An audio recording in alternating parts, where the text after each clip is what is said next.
Utah has done a fantastic job of keeping some of the top players in the state coming up to Rice Eccles Stadium. And that is something they're looking to continue in the class of 2025. We're breaking down some of the best guys that Utah has already gotten in the class of 2025, as well as talking about some of the other top in-state recruits that Utah hopes to have join their ranks in the 25 and 26 and beyond classes on today's Locked On Utes.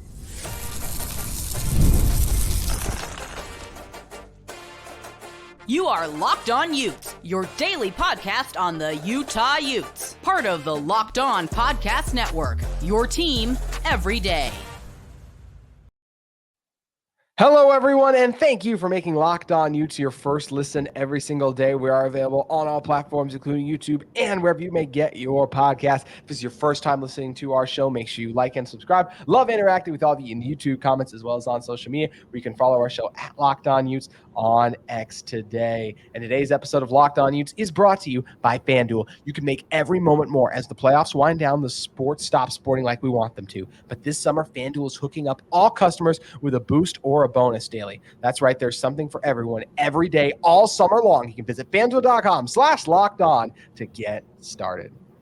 My name is G2, still former intern inside the University of Utah Athletic Department, and I'm excited to have a very special guest on today's show. It's Lawrence Sanft, who is the head of Prep Red Zone Utah, a ranking site that dives into all of the top players in the state, and that's what we're talking about. The best players in the state of Utah, the ones committed to Utah, the one that Utah hopes to land in this class in the future. And at the end of today's show, we got to talk about the disrespect that EA Sports threw at Utah, not having them as one of the top 10 venues in college sports. Have some thoughts on that at the very end. But first, Lawrence, as I said, we have to start with how amazing the talent is in the state of Utah. It feels like the high school football in the state has gone up for years, and it feels like the class of 25, the 26 in particular, is loaded with elite talent that if Utah can keep those guys in the state of Utah coming to play for them in the upcoming seasons, it feels like this team will be in prime position to continue to be amongst the best programs in the sport.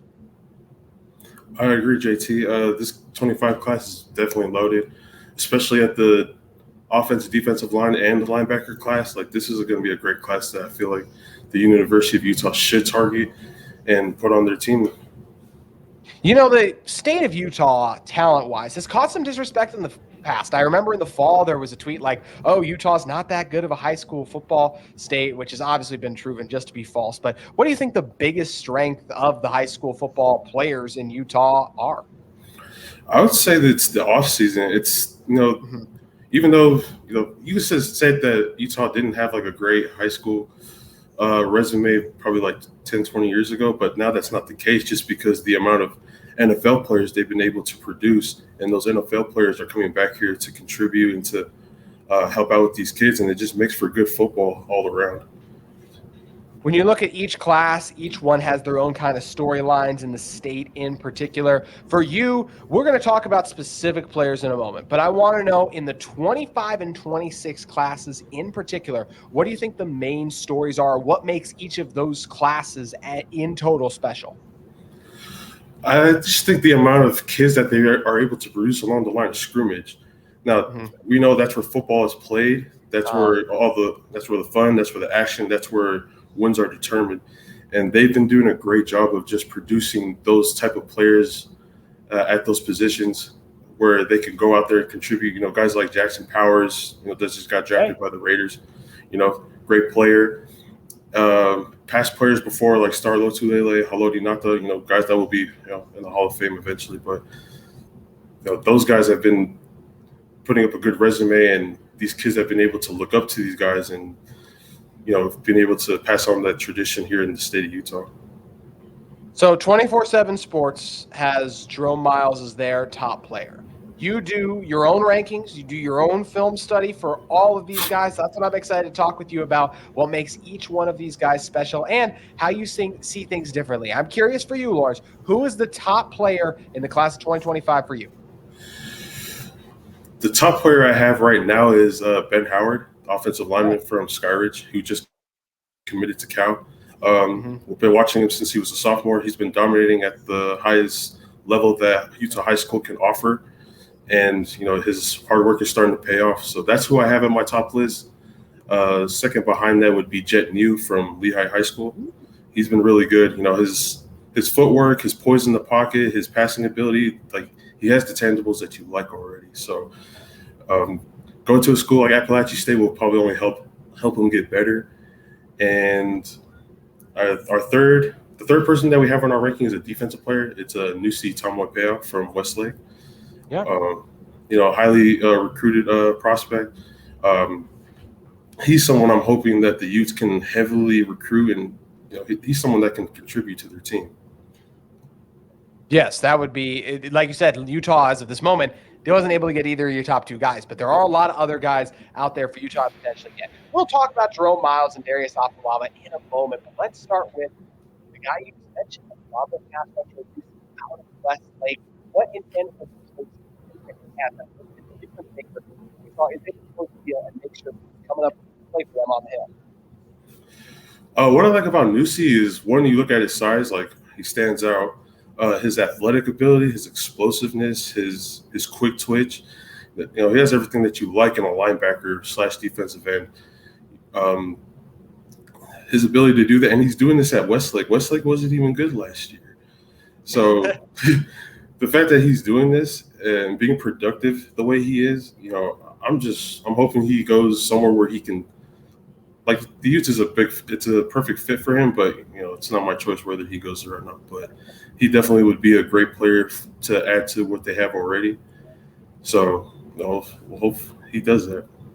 Yeah, Utah's done a great job developing defensive linemen. They've got guys like Connor O'Toole who were receivers for them, and they turned him into a nice defensive end. So I think they would do a great job developing Nusi's skill set. And speaking of receivers, I'm curious for you. Jerome Myles right now is kind of that guy that everyone has their eye on for Utah. And I've talked to a lot of people who he is the 24/7's top-ranked player in the state. You look at Myles and all the special intangibles, and we know that he is a chance to be a real difference maker, as potentially, according to 24/7's, the best recruit they've ever gotten. What do you like about Myles' game, and where do you have him ranked? So just to go a little further back, I scouted Jerome Myles when he was at West Jordan. Yeah. And West Jordan's not really a big school when it comes to like Corner Canyon and Skyridge. So I was watching him, and I just knew he was a good player. And then obviously the year after, when he went to Corner Canyon, I was like, oh, so Corner Canyon thought he was good too. But his ability, his size, like you said, his size stands out. His athletic ability, his ability to catch the ball when the ball's in the air. It's like he has things that you like already. Now he might have to sharpen up his route running a little bit. I felt like last year, even though Jerome Myles was good, Tate Jar was a better route runner than he was. Okay. But that's something he can work on at the next level. Utah's got some great receiver coaches that can help him with that. But I just feel like him staying in state, where he's a familiar name, and if you want to throw NIL in there to get involved, like there's, he can, make a good living for himself if he stays around. Absolutely. I mean, hey, if the state of the NIL, I think he'll make a good living no matter where he goes. I'm just hoping it is at Utah. And I definitely think, look, these guys aren't finished products. So I love that you highlighted some of the things you still think that Myles has to work on. And hopefully he chooses to work on those things at Utah. And they would get in a guy who'd have a great chance to start for them right away with the elite talent that Myles is. So it'd be fascinating to continue to watch his recruitment. And speaking of recruiting, we're just getting started on today's show of breaking down some of the top players at 25. We got to talk about a couple of the offensive linemen that Utah's still hoping to land, as well as dive into the 2026 guys and what we think of them. There is so much we still got to discuss on today's Locked On Utes. But first, we want to discuss with you one of the sponsors of today's episode. It's our great friends at eBay Motors. Passion, drive, and patience. What brings home the winning formula is also what keeps your ride or die alive. eBay Motors has everything you need to maintain your vehicle and level it up to peak performance. From superchargers, roof racks, exhaust kits, LED headlights, and more. Whether you're into speed, power, or style, eBay Motors has you covered. With over 122 million parts for your number one ride or die, you'll always find exactly what you're looking for. With eBay Guaranteed Fit, your part is guaranteed to fit your ride every time or your money back. Because with eBay Motors, you're truly burning rubber, not cash. With all the parts you need at the prices you want, it's easy to make your car the MVP and bring home huge wins. You can keep your ride or die alive today at ebaymotors.com. Eligible items only, exclusions apply. eBay Guaranteed Fit is only available to U.S. customers. All right, Lawrence, looking at some of the top players in the class of 2025 still. We'll get to 26 in a moment, but I want to know your thoughts and where the two prominent offensive linemen that Utah has had visits for and is still very much in the running for. Let's start with Darius Afalava, the offensive lineman out of Skyridge. How do you see him projecting at the next level? I see Darius as an interior player. He's a big kid. He's physical. His footwork might be a little bit in question. It just depends on how he can handle the rush at the college level. But I definitely see him as an interior guard. I know Utah's been on him heavy, so if they can land someone like Afalava, it would be a great add to them. I really last year when Ike Garcia, a highly recruited offensive lineman, I didn't think Utah had a chance to get him. I really thought he was going to go to Oregon or something. But the fact that they were able to keep him just made me feel like, well, anything can happen. So if they can get a Darius Afalava to add on what they have along those, as far as how they've been getting these guys in state, it'll be a great add for them. Absolutely will be. And let's stay on the offensive line. How about a mountain of a man, since Utah has a lot of mountains, of course. Dad joke for you there. Aaron Dunn. What do you think Aaron Dunn can be at the next level? Because he seems to have a lot of tools that would make him exceptional. Aaron Dunn's almost the same as Darius. Obviously big kid. Obviously college programs are in love with his size. I got to watch him in some of the 5-on-5 evaluations earlier this year. He did have a little problem catching up with the speed rush, especially against the higher competition, because he's in the 4A class. I'm not to say 4A is a horrible class, but they have productive players. But you kind of get to see it against the higher level kids at the 5 and 6A. So, his footwork is a little bit in question, but if it's something he can work on at the next level, he can definitely stay at that position because of his frame. He's 6'8". Like, I would love to have a tackle that's 6'8", right? But if it doesn't really work out, but he can move inside because he's a mauler. If you watch his film, that's what he's known for. He's a mauler. So if things don't work out, safe to say he'll be a guard at the next level, a very productive one at that. Yeah, I absolutely agree. And that's the thing with all of these guys, right? Like, I feel good about Utah getting any of them because I trust their development system. But you also make a great point, Lawrence, when you talked about some of the things with Myles where you're like, I'd like to see him grow with this, with Darius as well. Just because they have, I think Darius now is a 3-star, 1 point was a 4-star. I think I know Myles is a 5-star. These guys, there's lots of other 4 and 5 stars across the country that don't pan out. So just because these guys have that high star attached to their name doesn't always mean it's going to come to fruition. It's worked out well for Utah in the past, though, but going to be interesting to monitor and see how it works out for these guys. And we'll talk about some of the 26s in one moment, Lawrence, but I do want to get your thoughts on the 2 newest Utah football players from the state of Utah in Cyrus Polu, as well as Carson Kafusi. What do you think about each of their games? So Cyrus, I'll just tell one little story about Cyrus. I scouted him. It was like 2 years ago. They played Mountain Crest at the semifinals, right? Mm-hmm. Desert Hills' offense wasn't getting nothing going. They were keeping Mountain Crest in the game. Then Cyrus Polu comes with these 3 interceptions in the game that helped put their offense in better positions to score. And he was my player of the game that game because if it wasn't for his game-changing interceptions, Desert Hills would have lost that game. But it just shows how good of a playmaker that Cyrus is as an athlete. I mean, when you're a linebacker and you're the team's kick or punt returner, it's like it just shows you how freakishly athletic he is. So I'm happy that the Utes were able to grab hold of him. He'll be a great fit in what they're trying to do defensively. Just a big fan of his game, so hope things work out for him. Yeah. Then what about Carson Kafusi? What do you see for him at Utah? Carson Kafusi, I think he'll be another interior player. Big kid. I haven't got to watch too much of him, but the Utes like him, so I trust their evaluation and opinion on him. So I think wherever they'll put him in, as far as scheme wise, he'll fit right and he'll be okay. I agree. I think that I'm really excited to see what he can do because I think he can be I think he can tear it up at the next level. And speaking of guys who can tear it up to the next level, that is absolutely what I think we are going to see some of the class of 2026 players do, no matter where they go. When you're talking about the top guys in this class, whether it is a Brock Harris, who's a game-changing tight end, whether you're talking about a Helaman Kasuga, exceptional quarterback who's now at Corner Canyon, Sesi Muala, who's at Weber State doing great things over there, and Batmuli Talo at Lone Peak. what are your thoughts on each of those special players who has a chance to be very high 4 to maybe even some 5 stars in the mix? I truly feel that Utah should get at all these guys. These guys should be their priority first before they even go anywhere. But I mean, from what I've seen and what I've seen on their film and highlights, these guys can play. Also, can I add another name on there that we haven't really talked about? Yeah, absolutely. There's another kid that hasn't been really talked about because he hasn't been out as much. There's a kid named Hoypula from Syracuse, 6'2", 215. He's an edge rusher. His ability as a player, like, it stands out. Like, he's at everything. Like, he's physical at the line of scrimmage. He's active with his hands as a pass rusher, and his relentless pursuit to the ball is just, that stuff can't be coached. So he's someone that I feel like that should be on the radar of the Utes if they want to. I mean, I know his size will probably be a little bit in question, but he's someone that they should definitely eye on or just take a look at to see if they like him or not. Yeah, that's something I hope that Utah is able to continue to bring on and keep things going in that direction. So it's going to be fascinating to keep up with his commitment and recruitment, as well as the top players in 26. And Lawrence, I know you sleep, eat, and breathe high school football. So is there a guy in the 2027 class that Utah fans should know? I don't know if everyone knows him by now, but Crew Jones has been very productive. So he was our All-State player last year as a freshman.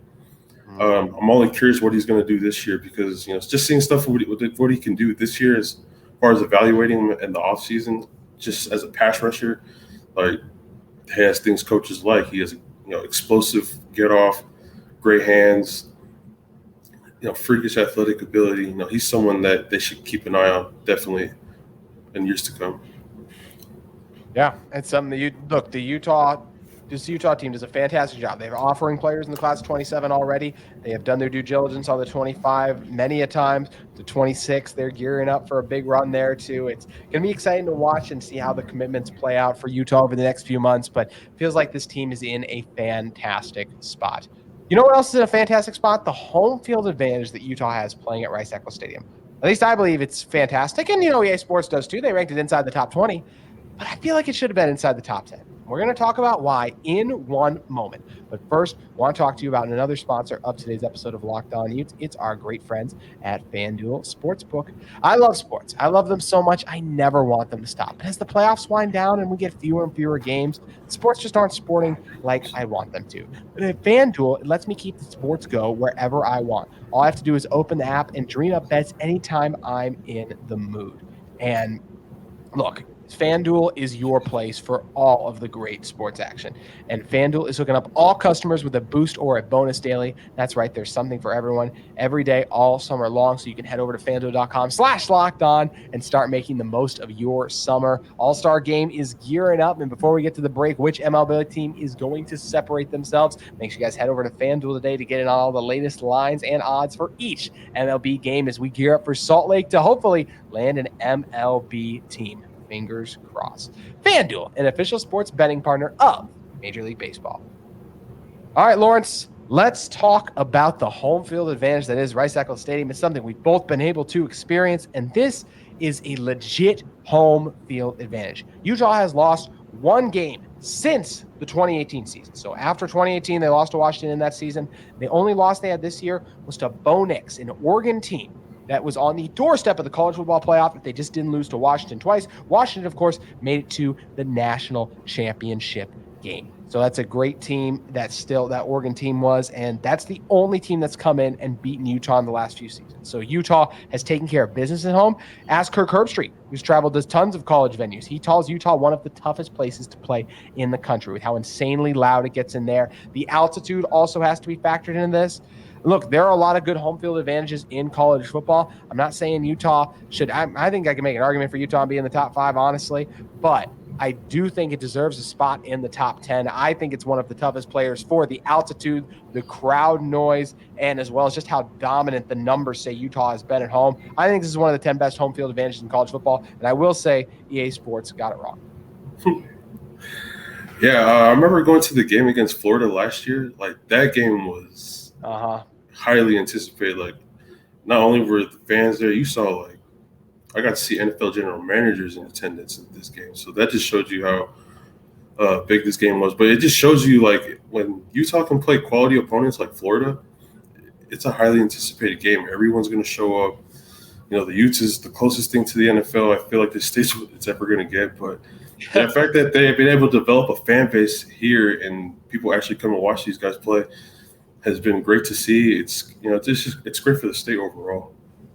I absolutely agree. I think it's fantastic, and the crowd at Rice Eccles Stadium, all of you guys who listen and make it such a special place, we appreciate it. Even if EA Sports going to sell us a little short, still happen to be inside the top 20 because there are a lot of schools that at least like to be there. I do feel they got it wrong, but look, we're picking hairs when we're picking between some of these great programs they do have in there. So I understand it is challenging, of course, but I feel Utah should be in the top 10, and it'll be interesting to see if they get an update. And look, I think Utah has a great chance to go undefeated at home this year based on their schedule. So maybe when the game rolls around again in 2025, that is when we'll see Utah get a little more respect there. So something to keep an eye on for sure. And you know what else is something to keep an eye on is the Prep Red Zone Utah site. Always great rankings and everything going on there. Lawrence, what can you tell us about everything you have going on at Prep Red Zone? All I can say is that Utah is definitely it's an underground you know, gold mine when it comes to recruiting. You know, there's a lot of kids that really go under the radar here, but you know, people like Sports 24/7 have done a great job of covering the top prospects here in the state. And for us as Prep Red Zone, we do that as well. But we also cover the kids that can also contribute at, you know, other levels of the game of football, and there's plenty of those here all over the state of Utah. So that's what makes my job fun. You know, looking for the kids that are doing really good right now is, you know, that's fun. But being able to find those kids that are just being under-recruited, undervalued, you know, under everything, man, just like, you know, you love looking at those kids and just giving those kids, you know, more exposure for them for recruiting just so they can play at the next level. That's what I love about Prep Red Zone. Is one thing that made working at the site and with you so much fun, Lawrence. You do an outstanding job. You make sure you guys head over and check out Prep Red Zone. Also give Lawrence a follow at Lawrence Sanft on Twitter, or X as it's now known today. Lawrence, thank you for joining me. Thanks for having me, JT.